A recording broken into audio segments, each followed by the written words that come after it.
Next honoree for the Freedom Award goes to Tom Patton.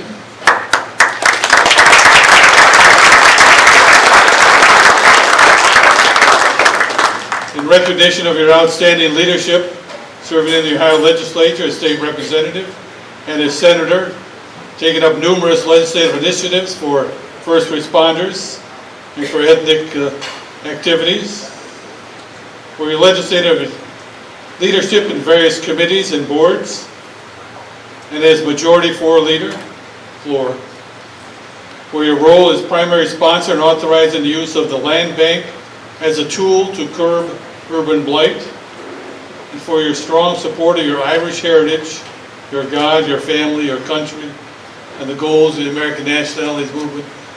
We present to you this award. Tom Patton, step forward.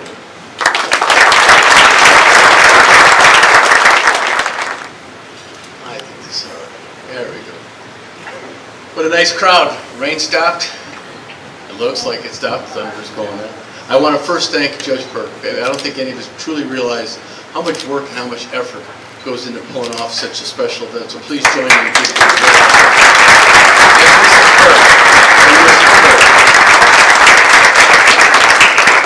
You know, I have to acknowledge my colleague, Senator Kenny Yuko.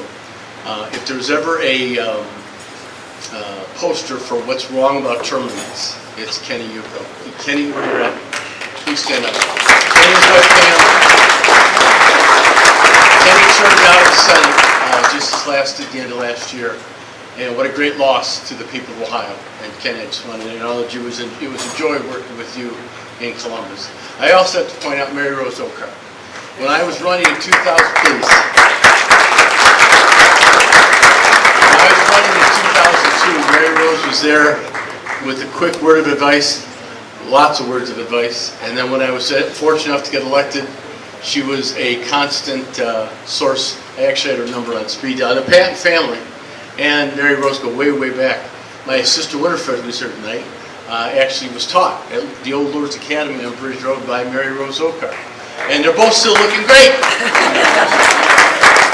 Judge Burke asked me about my speech, and folks, I don't have a speech. I have an Irish story. You know, I was born, fortunately, on West 81st Street. I was the sixth child of John and Rita Patton. There was 9. I was 6 out of 9. I had 6 kids myself. People said, that's a lot of kids. I said, where'd I be if John and Rita Patton thought 4 or 5 was enough? So 6 wasn't so bad. Of course, I also say, hello, how are you, Shane? You know, I said they're all boys, except 5. And that's how we brag about the 5 darling daughters. 2 of which are Shannon and Aaron. Please give me a wave. You know, my oldest 2. I always used to tell Shannon I'd love you longest because she was the oldest. But you know what? Give me this. There you go. This is great. Sorry about that. So yes, I was born. There was 9 kids, 2 parents and 2 grandparents in that house on West 81st Street. Ladies and gentlemen, it was at times it was so crowded, we'd have to go outside just to change our mind. You know, it really would, but you know something I wouldn't trade, and I'm sure my siblings, my brother Terry, my sister Sheila, my sister Winnie, are here tonight as well. And I'm sure none of us would trade a minute of that bedlam, you know, getting ready for school in the morning, or you know, getting ready for mass, you know, at Sunday nights or Sunday mornings. It was just it was heaven. All 4 of my grandparents came from Ireland. I always say if everybody from Achill Island in County Mayo ever went back, the descendants, the island would sink into the sea. Because 74% of the Irish people from up here in northeast Ohio are Mayo Achill people. It's a remarkable representation. Just like Chicago's got Cork, Boston's got Cary, New York's got everybody. But it's remarkable how many relatives you have, especially when you're in politics and you need votes. You know, you can't have enough relatives, you know. We always tell the family, you know, vote early, vote often, vote Patton was the campaign motto. But we also said, you know, go out and vote and take a friend. It was usually what helped us out. We've been fortunate enough to be in office since our 21st year, which I shake my head because it seems like the years have kind of flown by. But again, I was going to tell you about that Irish story. And my father is a man who should have received many, many, many, many awards. He was the finest man I've ever known. Johnny Patton. The day my brother Terry was born, shipped off to World War II, where he flew on B-24s. He did his 30 missions, he came home. Fortunately, he came home. And he had 7 more of us. I was one of the 7 more, as were Sheila and Winnie. And my father he was in uniform for 2 years before I was born, and then he was a detective in the subversive squad for the remaining 30 years. He also had John T. Patton Realty Company in 129th and Lorraine. And he never took a promotion test. I was 40 years old before it dawned on me. He couldn't take a promotion test because if you're promoted, you get transferred. If he got transferred to traffic or something else, he wouldn't have evenings and weekends for his real estate business. But when you mention something like that to me, you just dismiss it out of hand. But he was by far the greatest man I've ever known. Matter of fact, if you press me on it, if you say, what's the worst thing you can say about that guy, the best man you've ever known, I would tell you that he was just barely good enough for my mother. Now that's the truth, and that's the ever story I'm telling you. I was born with I had older brothers that were pretty good with their fists. I had a father, a policeman, so I walked the streets of 81st Street like a blessed angel. Nobody's going to touch me.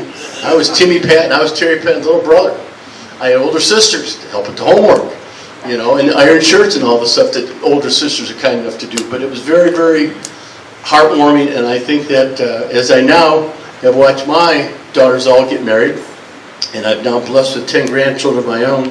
We gave my mom and dad 35 grandchildren, and now with my 10 added to the rest of the grandkids, I think they're up to 65 or 6, somewhere in the 60s. So think how much damage those 2 kids from St. Coleman's did. 9 kids, 35 grandkids, 60. It was just they did their part.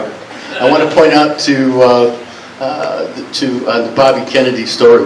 That really touched me. It actually sounded like Bobby Kennedy. He really did.